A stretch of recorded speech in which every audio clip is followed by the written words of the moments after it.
Well, good morning. Good morning, everybody. Good morning. Good morning. Whew. Good morning. Good afternoon. Good evening. Good midnight. It is an excellent day to serve an excellent God in and with the spirit of excellence. Good morning. It is good to be with you today. I had a couple of days off of joining you live. I just had to take care of business and to do some things. And last night I was supposed to do moo-moos, mixing and musing, but in an effort to engage in self-care and to just simply say no and to resist the urge to do something just because I had it scheduled or because other people expected me to do it.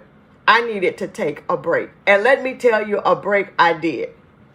I was asleep so early last night that I woke up about midnight and thought, boy, it's time to get up. And it was really time to go into second gear. So my body needed it and I honored it.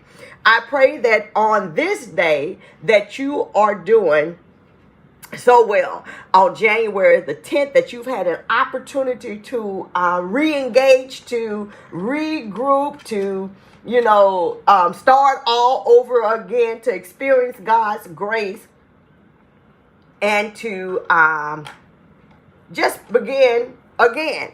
Because listen, the beginning of the year, boy, we were doing some things. Everything looked like, all kinds of news, all kinds of chatter and conversation.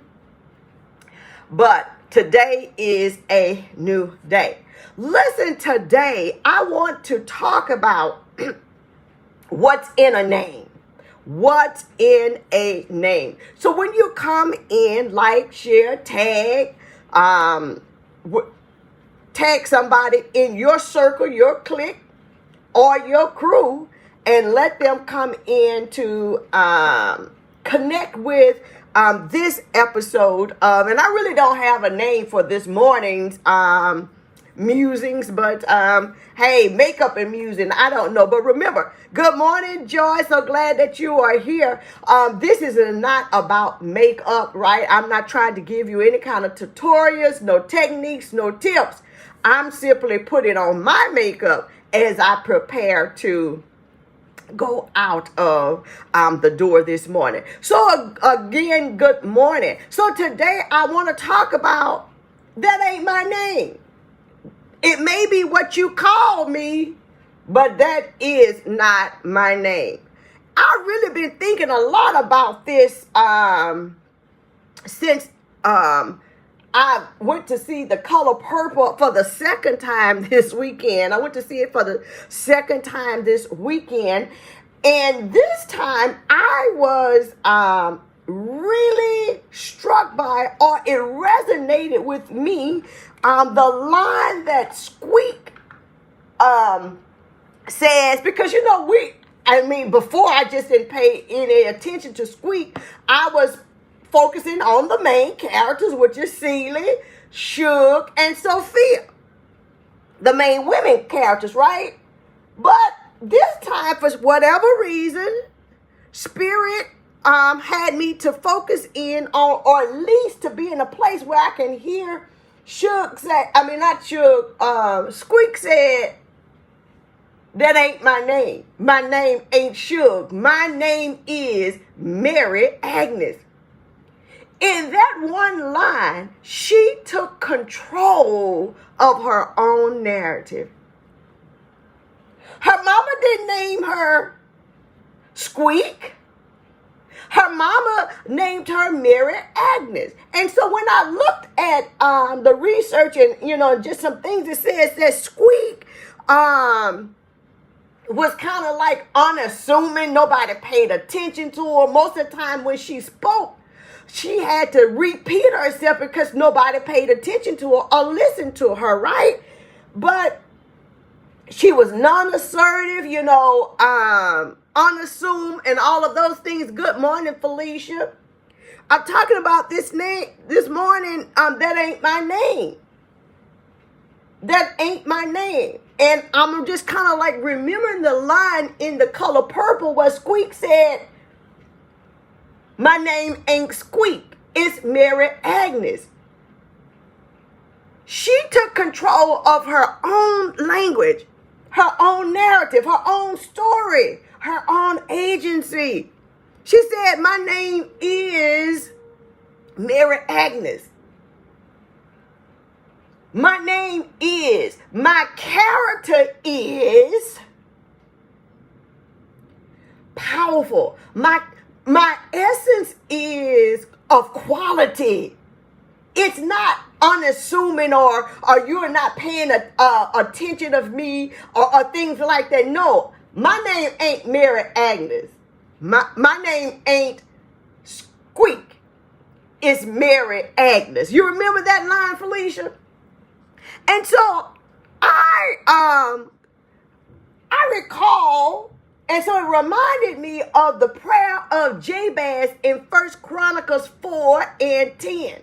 Now, we remember that book in the early 2000s. You know, Bruce Wilkinson introduced many of us, because listen, the truth of the matter is, who reads 1 Chronicles? Who reads 1 Chronicles? But buried in all of that ancestors, that genealogy, there is a little scripture that's tucked into First Chronicles 4 and 10 that says, and Jabez called upon the name of the Lord. You know, his prayer was, enlarge my territory. You know, I can't recall it offline, but you know what I'm talking about, right? I want to focus on his name, because his prayer was basically, in essence, is, I no longer want to be associated with my name, which means pain. His mom named him Pain. Perhaps it's because of the pain that she endured during his labor, or you know, it's all kinds of things, you know, perhaps the suffering she has endured, whatever it is, she placed that name on him. And by the way, in biblical, you know, times, you know, the names were really sought out. They were not willy-nilly, you know, they were not names that just because it sounded good, right? They really didn't name right at birth. They waited to see what this baby's character was, or what they wanted this baby to become, right? Because remember, the angel said, and his name shall be called Jesus, right? He will save. His Emmanuel. He will be with us. So Jabez's mama called him Pain. Can you imagine that every time somebody called his name, they said, Pain, Pain, come here, Pain, do this, Pain, do that. And can you imagine what was going inside of Jabez every time he said someone called his name? Much like Squeak, he says, my name ain't Pain. His birth certificate may have said Jabez. His birth certificate may have said Pain. But the text says that he called upon the name of the Lord. He prayed, he cried out to God and said, listen, I no longer want to be associated with pain. I need you to enlarge my territory. I need you to expand me beyond the borders of my name. I need you to stretch me, to enlarge my borders, because the borders suggest that this is all I could be. I cannot move beyond these borders.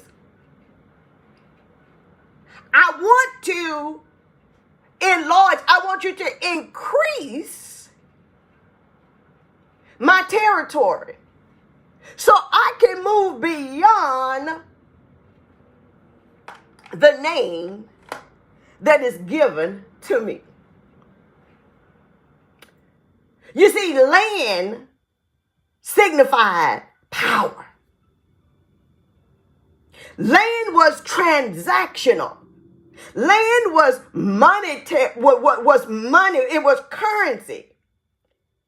So Jabez says, take me beyond my pain. Take me beyond my borders. Increase my territory.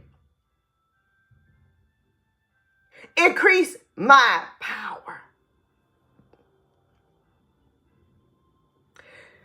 And then keep me from evil. Because here is what we need to understand. That when we go beyond what people have expected of us, when we go beyond our borders that people have set for us, it can bring on all kinds of things. Whether it is self-imposed, that we then become, as we say, we get the big head pride and all kinds of things set up. Then we start treating other people differently because we've changed or we've gotten more or we have increased our territory. Or whether people start acting funny with him. Because you do know that everybody will not be excited that you have changed your name, that you had the audacity to be more than what people have called you. That you know that there is more. Do y'all hear what I'm saying?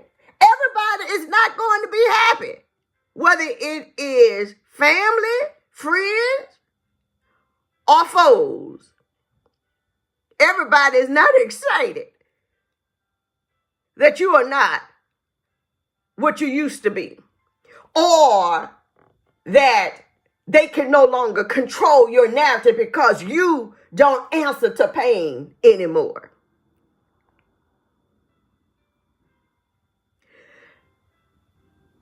So he says, keep me from evil.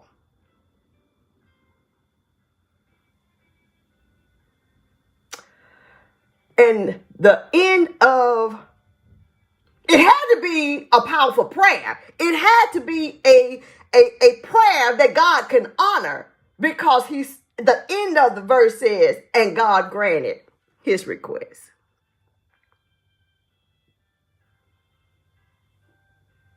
And here's the thing. This prayer was not just about so that Jabez could have more, but it's because of he could do more. Because when he had more, when he had better, when his land was increased, he can then help others. He can then help others. My question this morning is, what is your name? I'm not talking about what your mama named you. I'm talking about what is the name by which you answer. Do you still answer by the name that people have given you? Weak, less attractive, ugly, not to be paid attention to. Do you answer by Squeak, or do you answer by Mary Agnes? Even though your birth certificate may still say Jabez, you now know that that's not who you are. That's not who you are. What's your name? What's your character? What have you defined yourself as? Now listen. Y'all be blessed. And may all be well with your day. Put in the comment section. What's your name? What's your character? Who are you? What shall we call you? And what will you answer to?